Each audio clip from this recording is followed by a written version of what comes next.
Bonjour Bruxelles, une dose d'humour.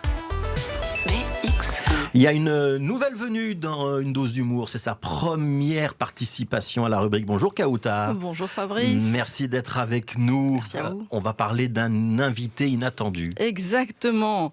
C'est un signe. Ça aurait pu être le titre de cette chronique. Et oui, je suis de ces gens qui voient des signes partout, qui interprètent tout le temps, en permanence, peu importe la tenue vestimentaire ou la position. Alors, trêve de prose absurde et passons à l'anecdote que j'ai vécue comme un signe du cosmos, là où vous, Fabrice ou Charlotte, n'y auriez sans doute vu qu'une simple coïncidence, mais comme dirait quelqu'un, pas de coïncidence, que des rendez-vous. Paul Éluard. J'aime bien feindre... Des lettres, hein. Ça, j'aime bien feindre le manque d'ignorance, enfin, le manque de culture, pour que le public puisse s'identifier.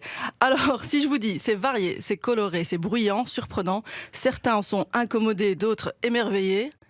Et non, je ne parle pas des défilés de la communauté LGBTQA+, mais de celui des insectes printaniers, beaucoup plus facile à prononcer, mais moins à vivre, je vous le garantis.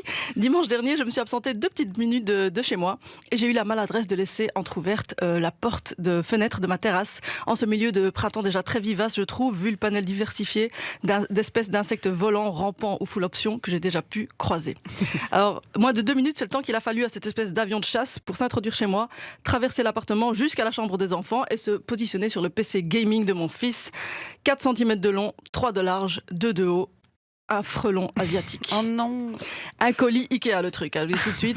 Au niveau des couleurs, on était sur du noir avec une petite touche de rouge, l'extrémité des pattes jaune. Alors j'ai rarement vu un asiatique arborer avec tant de fierté les couleurs de la Belgique.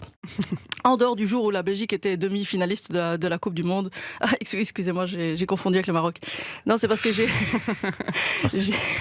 j'ai la double nationalité, ça rend bipolaire et opportuniste.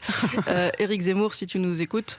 Alors bref, il était là, immobile, intimidant, pile au milieu du PC de mon fils, sur lequel je trouve, comme beaucoup de parents, que mon fils passe beaucoup, vraiment trop de temps. Alors, est-ce que c'était un signe pour que je balance enfin cet engin maléfique, du haut de ma terrasse du 3e étage, la même qui a laissé entrer la menace asiatique aux couleurs belges, qui aurait pu potentiellement tous nous tuer si on en croit les bruits qui courent. Et il se trouve que son PC, justement pour faire un parallèle un peu alambiqué, a été construit en Asie, vendu en Belgique, et qu'il est en train de tuer à petit feu nos rapports humains. Et oui, on est sur de la grande philosophie métaphorique ce matin. Alors, est-ce que c'était ça le signe? Balancer cette double menace asiatique et nous débarrasser non pas de un, mais de 2 problèmes en un seul geste. Qu'est-ce que vous en pensez? Pour me délecter ensuite, quand j'aurai enfin réussi à obtenir de mon adolescent sa première réaction tonique en 4 ans, et que dans un élan inédit de révolte et de fougue, il s'exclamerait « Mais maman, t'es sérieuse là? T'en fais quoi ?» Je me délecterai enfin à lui répondre « Quoi couper? T'en es crampé ?» Mais seuls les parents d'adolescents avertis peuvent comprendre ce vocabulaire. Moi, je suis largué. C'est du langage TikTok, Fabrice, on vous apprendra. Vocabulaire aussi, comme je dis, aussi spécifique qu'insensé, ça n'a aucun sens. Et c'est un vocabulaire que je me coltine depuis de trop longs mois déjà. Alors, est-ce que ce frelon était venu m'indiquer le chemin de la vengeance? C'est la question que je me suis posée. Je sais pas, je suis là face à la bête, elle est immobile, et moi peut-être encore un peu plus.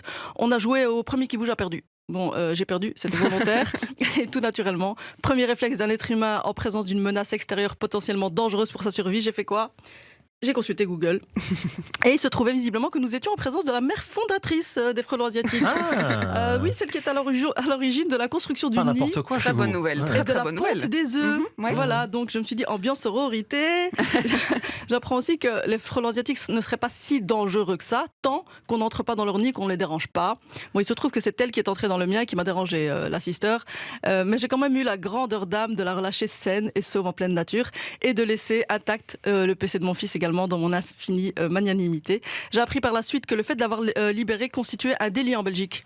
Parce que ces insectes sont considérés comme hautement nuisibles et qu'il aurait fallu l'éliminer pour le bien de l'écosystème. Et peut-être que j'aurais dû faire pareil avec Pour le le PC clavier. de mon fils.